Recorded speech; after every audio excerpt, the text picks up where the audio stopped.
तो दोस्तों, आपका स्वागत है आज हमारे इस चैनल में। और सबसे पहले तो हम नव वर्ष की शुभकामनाएं देते हैं और उसके साथ साथ आप सभी को आशीर्वाद देते हैं। आपका नव वर्ष मंगलमय हो और बहुत अच्छा गुजरे। तो आइए आज आपको मिलवाते हैं एक डेंटिस्ट से, डॉक्टर साहब से, जो कि दांत के डॉक्टर हैं। और जो पहले कंसेप्ट हुआ करते थे कि दांत खींचा और फिर 3-4 दिन तक हम ऐसे बैठे हैं, तो उनसे हम जानेंगे कि क्या इसमें कुछ फर्क आया, चेंज आया है ट्रेडिशनल वे में और डिजिटल वे में। तो सबसे पहले डॉक्टर निशांत, आपका स्वागत है हमारे चैनल में। तो आप अपना धन्यवाद परिचय मैम। जरूर दे दीजिए, आप कहाँ से बिलोंग करते हैं हमें ये भी बताएं। जी। अ, मैं डॉक्टर निशांत जॉन मैसी और मैं पिछले 10 सालों से यूपी में प्रैक्टिस कर रहा हूँ as a dental surgeon. Doctor साहब, ये तो बहुत अच्छी बात है। और एक बात और बताइए कि अगर आप डेंटिस्ट नहीं बनते तो फिर आप क्या बनते? आपके क्या सपने थे, या आपका शुरू से यही सपना था कि आप डेंटिस्ट ही बनेंगे? देखिए, अगर मैं डेंटिस्ट नहीं बनता तो मैं किसी हेल्थ केयर डिपार्टमेंट में ही जाता, क्योंकि पहले से ही ये बहुत ही डॉक्टरों को देख के अच्छा लगता था कि लोग अगर दूसरा भगवान मानते हैं तो डॉक्टर्स को मानते हैं। ओ इसके यस बाद यस यस। तो मुझे बहुत अच्छा लगता था, कहीं भी जाते थे किसी सीनियर को देखते थे तो बहुत ही रिस्पेक्ट मिलती थी। ये सब चीज़ें देख के मुझे बहुत ही अच्छा लगता था। तो पहले से ही रुझान था और ये देख के बहुत अच्छी चीज़ें लगती थी कि इतना रिस्पेक्ट मिलता है हम एज अ डॉक्टर लोगों को। और पहले से ही मतलब एक दांत के प्रति हमें हमारी क्यूरोसिटी थी, फैसिनेशन था कि दांतों को लेके, क्योंकि एक ओरल हाइजीन पूरे बॉडी के वेलबींग के लिए बहुत ही ज़रूरी है। तो वो मतलब पूरी बॉडी पे इफेक्ट डालती है। अगर आपकी ओरल हाइजीन नहीं सही होगी तो वो पूरी बॉडी पे इफेक्ट डालती है। तो ये सब चीज़ें थी। और दूसरा ये कि किसी के लिए हम अगर एक पॉजिटिव इम्पैक्ट छोड़ सकें, किसी की हम मुस्कुराहट को वापस ला सकें, तो वो चीजें इस ये सब चीजें देख के मैंने ये चुना। एज अ डेंटिस्ट मैंने अपने को देखा। तो ये सब रीजन थे। डॉक्टर साहब, एक चीज पहले बच्चों से शुरू करते हैं हम लोग। बहुत अच्छा लगा जी ये जान के कि आज भी हिंदुस्तान में वाकई में हमने भी देखा है कि डॉक्टर्स को भगवान, जैसे ही डॉक्टर आके डिक्लेयर करते हैं आपके पेशेंट को हमने बचा लिया है, तो जी मुंह से यही निकलता है कि वाकई में डॉक्टर साहब भगवान है, कहीं तो वो डॉक्टरों में है। तो डॉक्टर जी साहब, बच्चों से शुरू करते हैं, जी जी तो फिर ये डिजिटल और ट्रेडिशनल पर आते हैं, जैसा कि हमने पहले पूछा था। तो जी जी। आप ये बताइए कि बच्चों के हेल्थ, इसके डेंटल हेल्थ के लिए हमें क्या करना चाहिए, या हम इनको कैसे इसकी तरफ ज्यादा रुझान, जैसे चॉकलेट खाने से फौरन कीड़ा लग जाता है और बच्चे मानते भी नहीं हैं, तो इसके लिए कैसे करना चाहिए? बच्चों को कैसे क्या गाइड करें कि उससे वो बच सकें? देखिए, बच्चों के लिए मैं ये बोलूँगा कि सबसे पहले पेरेंट्स को वो चीज़ें अडेप्ट करनी चाहिए जो बच्चों में मतलब हैबिट अगर आपको डालनी है तो पहले बड़ों को, आप बड़े देख के बड़ों को ही सीखता है बच्चा। तो उसमें आप क्या कर सकते हैं कि ये जब भी बच्चा जैसे ही फर्स्ट टूथ निकलते हैं 8 से 10 महीने, 10 से 12 महीने में, तो एक बार आपको डेंटिस्ट के पास जाना है, विजिट करनी है रेगुलरली और उनसे पूछना है कि ओरल हाइजीन कैसे आप मेंटेन कर सकते हैं बच्चों की। तो उसमें क्या क्या करना है कि बच्चों के लिए भी आपके लिए मतलब जो हम लोग नॉर्मल टूथपेस्ट यूज करते हैं जिसमें फ्लोराइड ज्यादा होता है तो वो यूज नहीं करना होता है। किड्स के लिए अलग टूथपेस्ट और ब्रश आते हैं। तो एक तो ये कर सकते हैं। और दूसरा ये है कि हमें जो ओरल हैबिट्स हैं, जैसे thumb sucking, nail biting, prolong bottle feeding, ये सब चीजें थोड़ा सा हार्मफुल रहती हैं बच्चों के लिए, ये सब अवॉइड करनी है। हाँ, मेरे ख्याल से डॉक्टर साहब इससे दांत भी टेढ़े मेढ़े हो जाते हैं, आगे की जी तरफ जी बढ़ के निकल आते हैं। जी जी बहुत अच्छी बात बताई डॉक्टर साहब आपने, क्योंकि नेल बाइटिंग भी इसी में आता है। जी जी और ये सारी चीजें तो डॉक्टर साहब, ये गम्स में भी बड़ा इरिटेशन रहता है बच्चों के, तो जी। क्या ये भी इसी में कवर होएगा कि कुछ क्या करना चाहिए बच्चों को, देखिए टीजर्स ये देने चाहिए? जी ये जो चीजें हैं, जब मतलब एक मिल्क टूथ जिसको हम लोग बोलते हैं वो निकलता है, तो जी जी उसके लिए तो मतलब वो निकलता है तो इरिटेशन होती है। जी जी जी इरिटेशन होती है, वो नॉर्मल है। उसमें आप बस ये कर सकते हैं कि कोई भी, जैसे उनके लिए कोई भी ये टीथ रिलीवर रहते हैं, वो आप दे सकते हैं। जैसे चिल्ड टीदिंग रिंग आती हैं, और गम को मसाज कर सकते हैं क्लीन फिंगर से, ये सब चीजें रहती हैं। और डॉक्टर साहब, अगर टेढ़े मेढ़े दांत निकल ही आए किसी भी जी कारण से, तो इस समय हम लोग कारण डिस्कस नहीं कर रहे हैं, तो उसके लिए जी। आप क्या सजेस्ट करते हैं? कौन सी राइट एज होती है जिसमें ये वायर लगाते हैं दांतों को अलाइन करने के लिए, उनको सही नॉर्मल करने के लिए?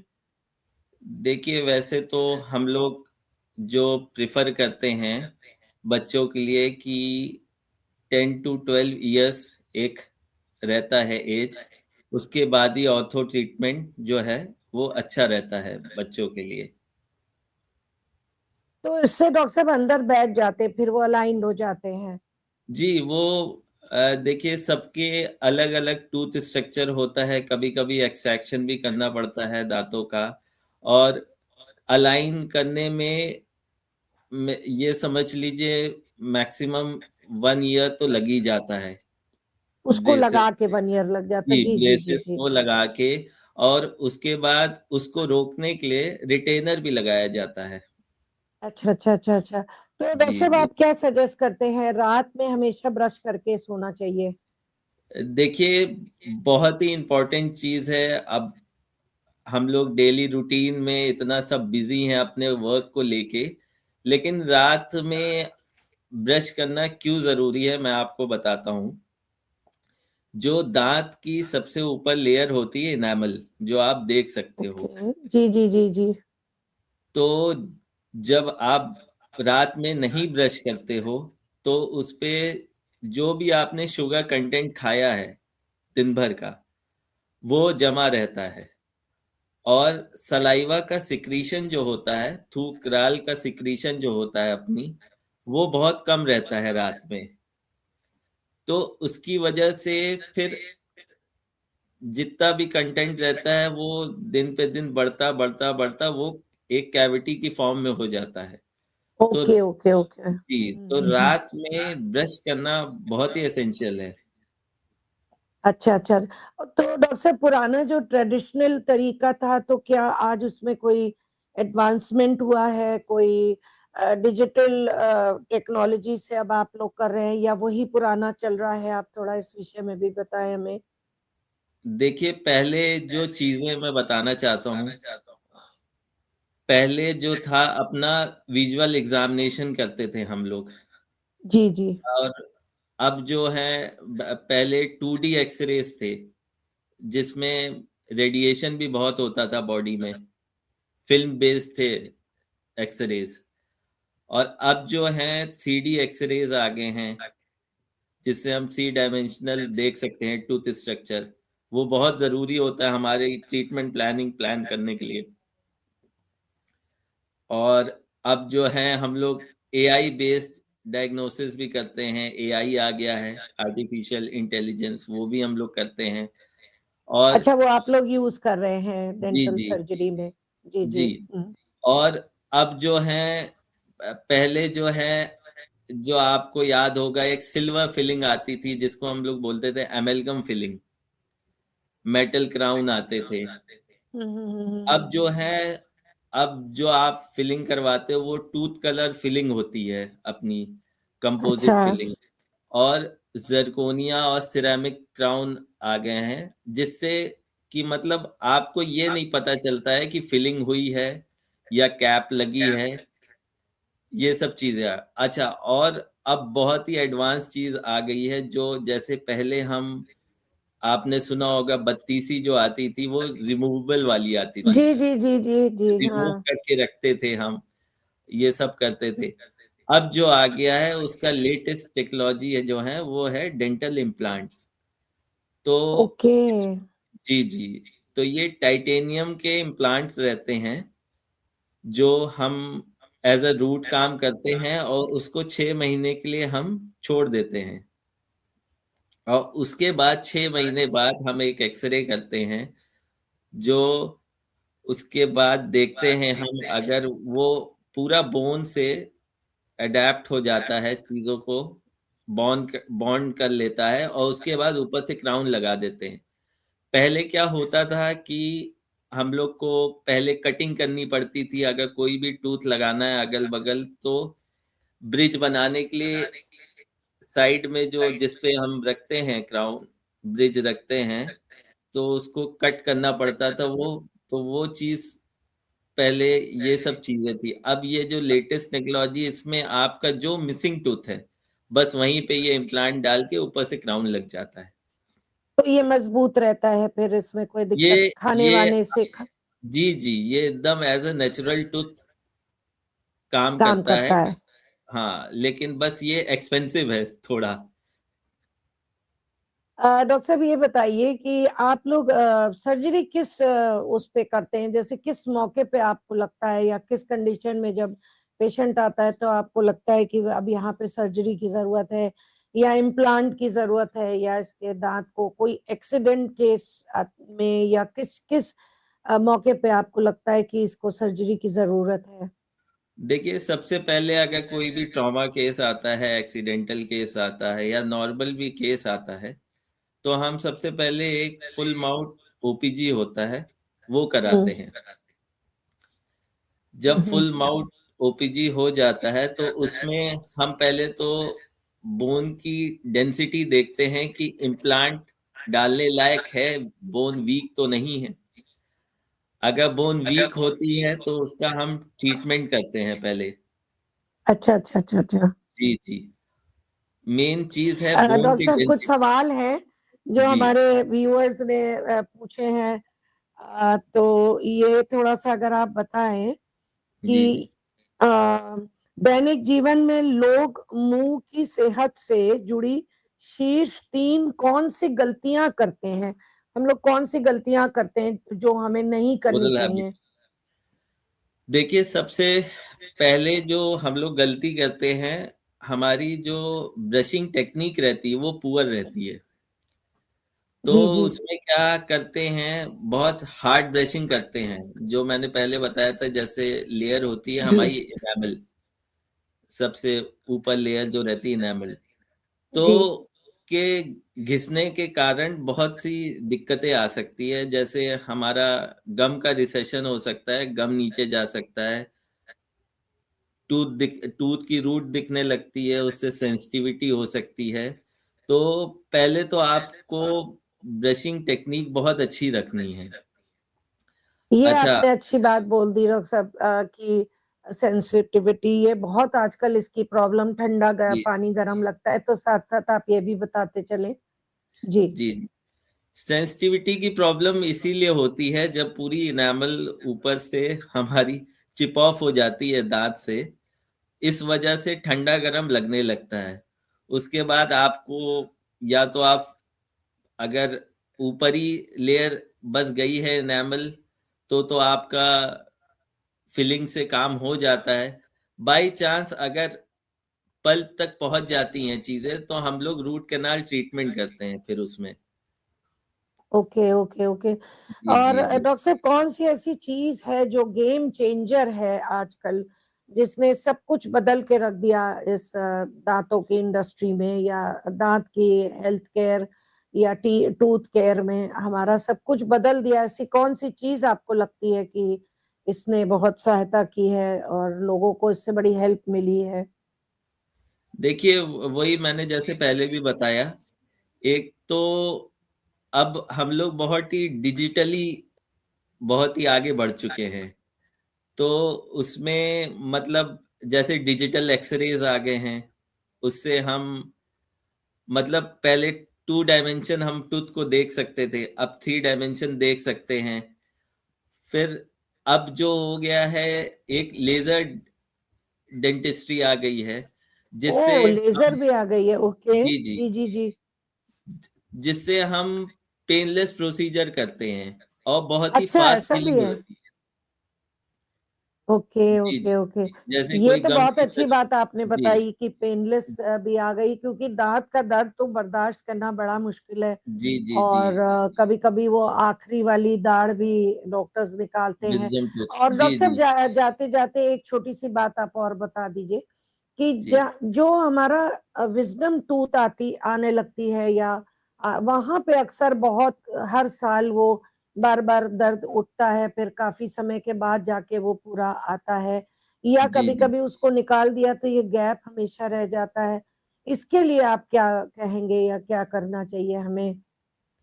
जी। देखिए, विजडम टूथ की कोई एज नहीं है, वो मतलब कभी भी इरप्शन हो सकता है ना। ओके। और उसमें क्या होता है, जो ये विजडम टूथ होता है, ये जगह बनाता है अपनी निकलने के लिए, क्योंकि ये सबसे लास्ट में निकलता है। तो उसमें क्या है, कभी कभी फूड बैक्टीरिया घुस जाते हैं, तो उसकी वजह से कभी कभी गम इन्फेक्शन होता है।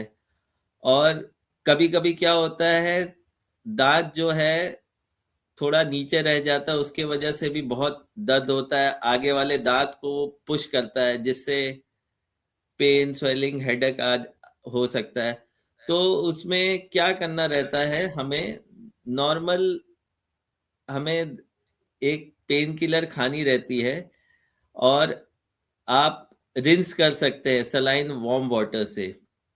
ओके। जी जी जी जी। ओरल हाइजीन मेंटेन करनी रहती है, जिससे कुछ फंसे ना। Okay okay okay okay. और वहां पे जो आपकी साइट है पेनफुल, वहां पे आप अवॉइड करें, चबाना अवॉइड करें वहां से। तो ये सब चीजें हैं जो हम एक प्रिकॉशन ले सकते हैं। और डॉक्टर साहब, जैसा कि लोग सोचते हैं विजडम टूथ के बाद ही अकल आएगी कि ये क्या सच बात है, नहीं या नहीं, ऐसा एक मिथ ये है ये? ये ये तो एकदम मिथ है, ऐसा कुछ नहीं है। जी ऐसा जी कोई जी। कोई चीजें नहीं है। बस ये है, बस मैं ये बताना चाहूंगा कि हर 6 महीने पे एक बार आप डेंटिस्ट के पास जरूर जाएं, क्योंकि ओके। जो जो चीज हम लोग देख सकते हैं, वो बाहर से आप लोग नहीं देख सकते। तो इसके वेरी लिए राइट। रेगुलर विजिट हर 6 महीने पे डेंटिस्ट के पास जाएंगे, तो जो भी मेजर डेंटल इशू होने हो सकते हैं, वो नहीं होंगे, वो मिनिमाइज हो जाएंगे। जी जी और जी अब जी जी। हम लोग कंजर्वेटिव डेंटिस्ट्री पे बिलीव करते हैं। पहले होता था कि दांत में दर्द हुआ या कुछ हुआ, कीड़ा लग गया, तो उसको उखाड़ दिया। अब हम क्या करते हैं कि मैक्सिमम से मैक्सिमम इतनी चीजें आ गई, आरसीटी आ गई, ऑनले ट्रीटमेंट है, ये सब चीजें हैं जिससे हम दांत अपने बचा सकते हैं। बचा लेते हैं। जी जी जी जी जी। जी तो जो नेचुरल टूथ होता है, वो नेचुरली रहता है। तो जी। इसलिए हम लोग ये सोचते हैं कि जितना से जितना वो कंजर्व हो जाए, तो वो अच्छा रहता है। थैंक यू डॉक्टर साहब। बहुत अच्छा लगा, इतनी बातें आपसे जानी हम लोगों ने। और हम जी लोग तो दोबारा भी चाहेंगे कि देखें हमारे व्यूअर्स कैसे क्या रिएक्ट करते हैं। अगर उनके जी कुछ जी क्वेश्चंस हुए तो हम अपने चैनल पे दोबारा आपको इनवाइट करेंगे। तो जी आपका बहुत बहुत धन्यवाद। और जाने से पहले हम लोगों से यही कहते हैं दोबारा कि हमारे चैनल को लाइक करिए, सब्सक्राइब करिए और शेयर करिए। और इस तरह के हमारे पास जो लोग आ रहे हैं उनकी ज्ञान भरी बातों को सुनिए। और आप अगर किसी और को सुनना चाहते हैं किसी फील्ड से रिलेटेड, हेल्थ केयर में, मेंटल हेल्थ में, किसी भी चीज में, तो आप हमें नीचे लिख करके बताएं ताकि हम लोग उनको इनवाइट कर सकें। Doctor Nishant, thank you so much. ईश्वर ना करे किसी को दांत की जरूरत पड़े, लेकिन ये सुन के बड़ी खुशी हुई कि अब पेनलेस हो गया है। जी जी ओके, जरूर। Thank you so thank you much. Ma'am, thank you. Thank you. आपको भी बहुत बहुत थैंक यू हमसे डिजिटली जुड़ने के लिए। बहुत अच्छा लगा आपसे बातचीत करके। और मैं सबको फिर से एक बार हैप्पी न्यू ईयर कहना चाहता हूँ। मैम आपको भी हैप्पी न्यू ईयर कहना चाहता हूँ। Thank you. Thank you.